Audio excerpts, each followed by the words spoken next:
কসবা গণধর্ষণ কাণ্ডে মূল অভিযুক্ত মনোজিৎ মিশ্রের বিরুদ্ধে ভুরি ভুরি অভিযোগ। আর এবার মুখ খুললেন রাজন্না হালদার, টিএমসিপির প্রাক্তন নেত্রী। তার অভিযোগ, তৃণমূলেরই একাংশ দলের অন্দর থেকেই এআই এর মাধ্যমে নগ্ন ভিডিও তৈরি করে তা জুনিয়রদের মধ্যে ছড়িয়ে দিচ্ছে। বিস্ফোরক এই অভিযোগ করেছেন রাজন্না হালদার।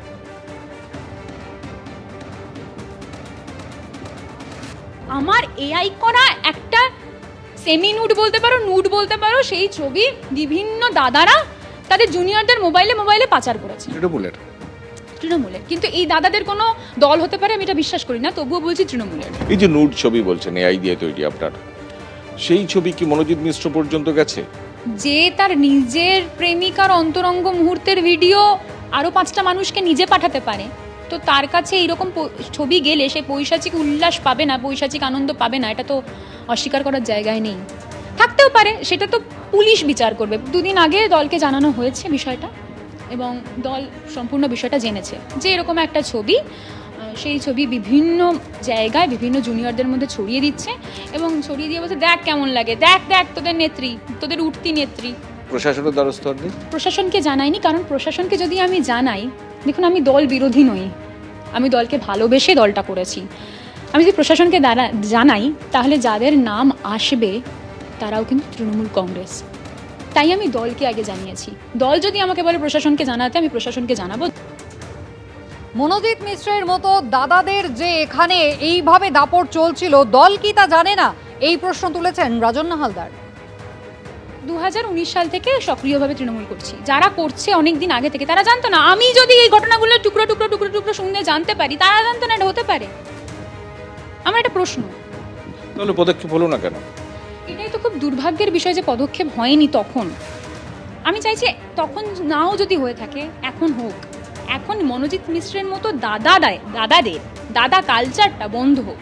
আমি মন থেকে চাইছি এই দাদাদের যে আধিপত্য থাকবে, দাদারা পদ পাইয়ে দেওয়ার লোভে সম্ভ্রম নিয়ে নেবে, এই মানসিকতা বন্ধ হোক। আমি চাই, আমি আশা রাখছি, কেন বলবো, আমি হাত জোর করে অনুরোধ করছি আমাদের নেত্রী এবং অভিষেক বন্দ্যোপাধ্যায়ের কাছে, যে আমি চাই এই সময়টা আত্মশুদ্ধির জায়গা এবং আমি চাই তারা এরকম পদক্ষেপ নিক যেখানে মনোজিৎ মিশ্রের মতো দাদারা যেন আর মাথা তুলে না দাঁড়াতে পারে। আশঙ্কার কথা বলছেন রাজন্না হালদার। মনোজিৎ মিশ্র একা নন, তৃণমূলের অন্দরে এরকম অনেক মনোজিৎ মিশ্র রয়েছে, এমনটাই দাবি তার। মনোজিৎ একা নয়, মনোজিতের সঙ্গে এরকম আরো মনোজিতরা রয়েছে। বলছি যারা এটা ভাইরাল করছে তারা কি তৃণমূল ছাত্র পরিষদের শীর্ষ নেতৃত্ব? শীর্ষ নেতৃত্ব বলাটা তো ভুল হবে।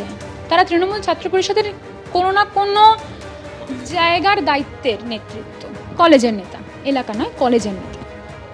একদা তৃণমূল কংগ্রেসের ছাত্র পরিষদের যিনি অত্যন্ত গুরুত্বপূর্ণ নেত্রী ছিলেন, শীর্ষ নেতৃত্বের অত্যন্ত পছন্দের ছিলেন, সেই রাজন্না হালদারের এই বিস্ফোরক অভিযোগকে গুরুত্ব দিতেই নারাজ ফিরহাদ হাকিম। সেটা আবার কে রে? এই আমাকে এক্ষুনি তোর সম্বন্ধে যা তা বলছিল, পেছনে নিচে একটা পাগলা দাঁড়িয়ে, তার উত্তর তুই দিবি? এই প্রসঙ্গে আমরা কথা বলেছিলাম বিজেপি নেতা সজল ঘোষের সঙ্গে, তিনি কি জানালেন দেখুন। একজন নারীর প্রতি এটা যে কতটা নারী বিদ্বেষী সেটা প্রমাণ হয়। উনি চেনেন না বলেছেন, তাই আমি মনে করিয়ে দিই যে আজ থেকে কয়েকটা 21শে জুলাই আগে উনি যখন বলার স্কোপ পাননি, ওনার যখন বলার জায়গা ছিল না, তখন রাজন্না সামনে দাঁড়িয়ে বলছিল যে বাচ্চা মেয়েটা, আর পেছন থেকে যিনি শুনছিলেন তিনি ফিরহাদ হাকিম, মনে করিয়ে দিলাম। এক আর দুই হচ্ছে, রাজন্না একজন প্রেসিডেন্সি স্কলার। রাজন্না যে কোনো রাজনৈতিক দলের বা আজকের রাজনীতির একটা সম্পদ হতে পারত, মতন অনেক আছে নয়। এই দলে আত্মবিশ্লেষণ, সমীক্ষা, যার আত্মা আছে সে না আত্মসমীক্ষা করবে? প্রেতাত্মা আবার আত্মবিশ্লেষণ কি করে করবে, আত্মসমীক্ষা কি করে করবে? হ্যাঁ, এই তো সোনার পাথর বাটি। তো আমি বলবো এখনো সঠিক স্থানেও গিয়ে অবস্থান করুক। ওদের মতন ভালো, ভদ্র, শিক্ষিত, মার্জিত ছেলে মেয়েদের আগামী রাজনীতিতে, আগামী প্রজন্মের পশ্চিমবঙ্গের জন্য দরকার আছে। শাসক দলের অন্দরে নিয়ন্ত্রণ নিয়ে প্রশ্ন তুলছেন বিরোধীরা। কি বললেন সিপিএম নেতা শতরূপ ঘোষ, দেখুন। রাজন্না হালদারের ক্ষেত্রেও যে কথাগুলো উনি কদিন ধরে বলেছেন বা আমরা শুনেছি, সত্যি এগুলো আমরা শিউরে উঠেছি। আমরা যখন ভাবি যে তৃণমূল বোধহয় এর থেকে নোংরা আর হতে পারবে না, তখনই তৃণমূল কংগ্রেসের আরো বড় নোংরামি, আরো বড় নিচতার কোনো না কোনো তথ্য আমাদের সামনে চলে আসে, যেমন এক্ষেত্রে এলো কিনা। হয়তো আরো এরকম ঘটনা জানেন, তাদেরকে অনুরোধ করবো যে এগুলোকে আপনারা সঠিক সময় সামনে আনুন যাতে একটা সামাজিক চাপ তৈরি হয়। না হলে কি হবে, এই দীর্ঘদিন ধরে চুপ করে থাকার ফলে এই মনোজিৎ মিশ্রদের মতো, মনোজিৎ তো কোনো ব্যক্তি নয়, একটা মডেল, কলেজে এরকম মনোজিৎ মিশ্ররা ততদিন পর্যন্ত এই কাজগুলো চালিয়ে যেতে পারবে এবং আরো বহু মেয়ের ফলে ক্ষতিগ্রস্ত হবে, বহু মেয়ের সর্বনাশ, তারা এফেক্টেড হবে। অতএব সময় থাকতে এদেরকে এক্সপোজ করা হোক, সামনে আনুন এইগুলোকে। আমরা সবাই আছি এই প্রশ্নে আপনাদের সবার সঙ্গে।